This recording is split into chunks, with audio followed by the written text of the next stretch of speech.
Setting up my Craftsman garage door opener. I just got it because I lost my other one. All right, so the first step, there's a button on the back here that you need to press on. So you use the visor clip and press on the button until it starts blinking on the front. Let me do it again.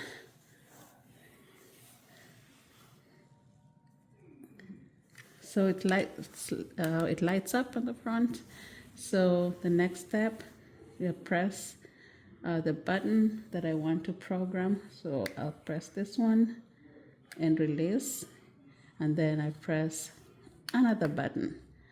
Next, I will go up to my garage door opener and find the learn button. So, all right, so now I'm gonna press on the yellow.